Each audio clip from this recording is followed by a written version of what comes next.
So ito pala ang kinita natin ngayong araw ng Biyernes mga ka-PJ, no? Sa Grab 9,838 at saka sa InDrive 192. So lahat-lahat halos 10,000 na.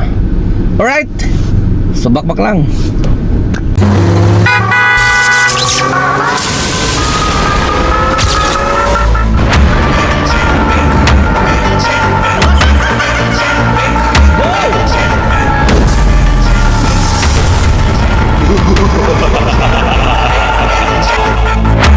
So yan, good morning sa maulan na araw ng Biyernes mga ka-PJ. Kumusta? Bangon na, biyahe na tayo mga ka-PJ.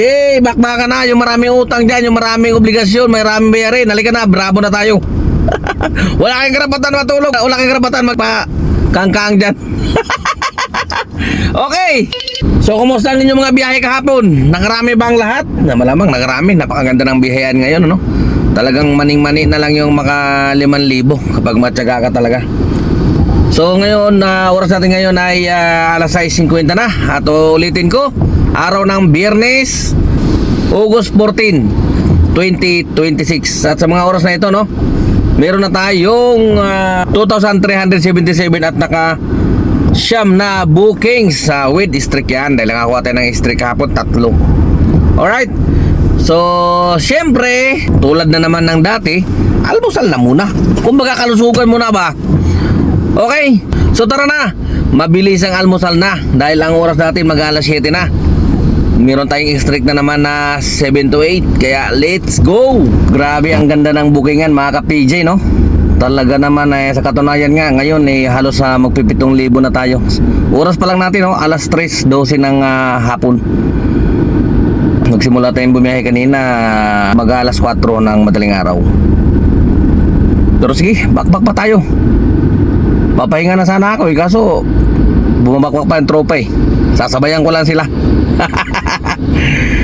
Okay, sayang din naman kaya lang nandito ako sa terminal to. Medyo tumigil yung booking natin.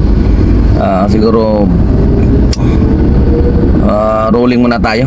Ayaw kong tumanggal dito. Baka matsambahan tayo dito ng mga airport police. Ikot ng ikot Grabe ang samantalahin natin. Ang ganda ng biyahean ngayon, no? Ngayon lang yan. Siguro pagdating ng umaraw na tutumal yan, no? Maulan lang kasi kaya sagang napakaraming pasahero.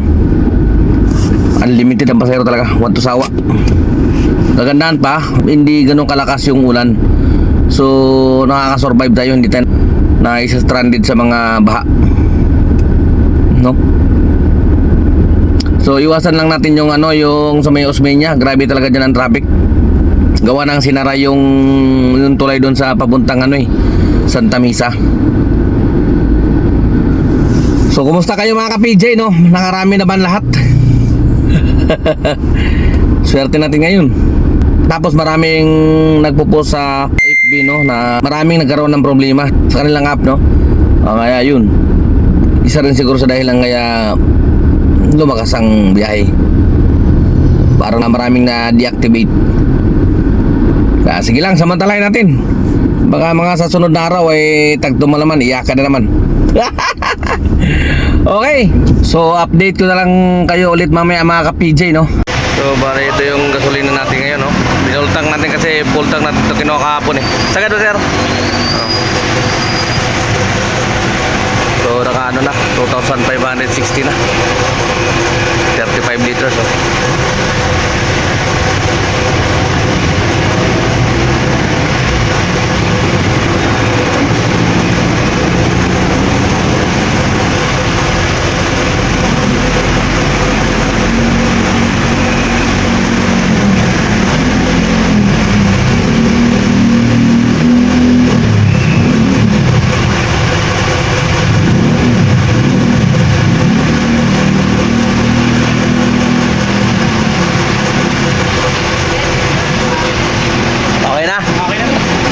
So 2,812 37 liters. So yan, dito na naman tayo magtatapos mga ka-PJ, no? Oras natin alas 9 na. At yung ating earnings ngayong araw ay Sa Grab, 9,838. At saka meron tayong InDrive na 191 ba yun? So halos 10,000 yung naging earnings natin ngayong araw ng Biyernes. Okay? Tapos yung naging gasolina natin, medyo malaki yung gasolina natin ngayon dahil medyo nasabak na sa katrapikan ulit ngayon. Pero okay lang yan, at least merong kinita, no? So yung gasolina natin 2,800. Pero tinulugan kasi natin yan ng 2 oras kanina. Kaya siyempre nag-aircon tayo, may init eh. Hirap matulog pag kahit sabi mo maulan-ulan, ano pa rin eh.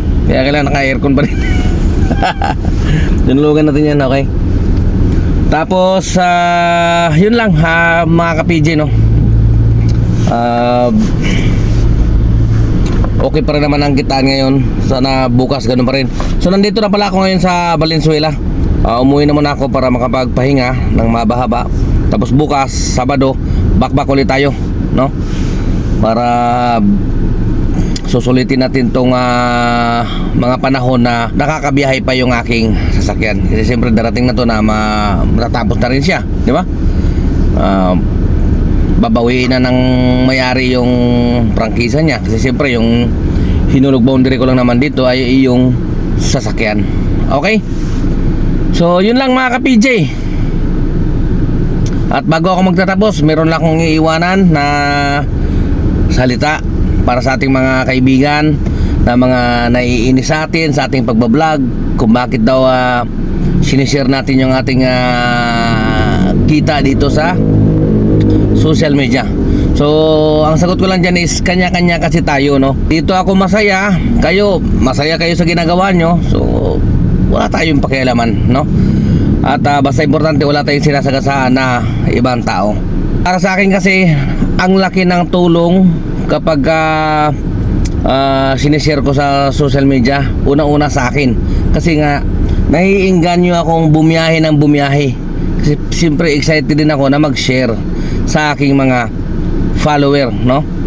Kaya lalo akong nagsisipag, no? Kasi nahihiya ako na wala akong may post bukas. Dahil nga yung aking mga follower pag hindi ako nakapag-post sa isang araw lang, namimiss na kagad nila.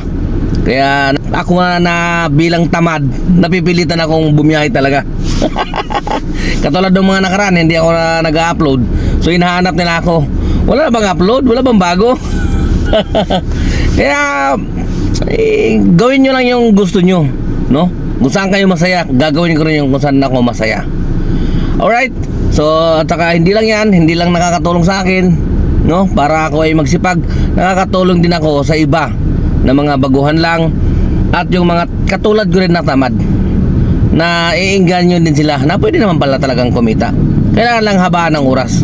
So sinasabi ng iba hindi maganda sa kalusugan. Tama kayo, siyempre hindi maganda. Pero siyempre hindi naman habang buhay gagawin natin to. Ngayon lang to, pansamantala lang to, habang ito pa lang yung ating hanap buhay. Siyempre darating ang panahon, magkaroon tayo ng ibang source of income. So siyempre diba, nasa atin na yun. Siyempre bilang tatay nga, gagawin natin ang lahat ng ating makakaya para sa kanila, para maibibigay yung mga pangangailangan nila. Okay? So ganun lang yun. Wala tayong inano na para ipagyabang yung ating mga kita, no? Wala sa puso natin yan. Ang sa atin lang, makatulong sa sarili ko para ma-post yung sarili ko na magsipag, at makatulong sa iba na mga baguhan magpursige din sa buhay. Alright? So ganun lang. So hanggang dito na lang muna, ka-PJ nyo. Temporary signing off. Adios.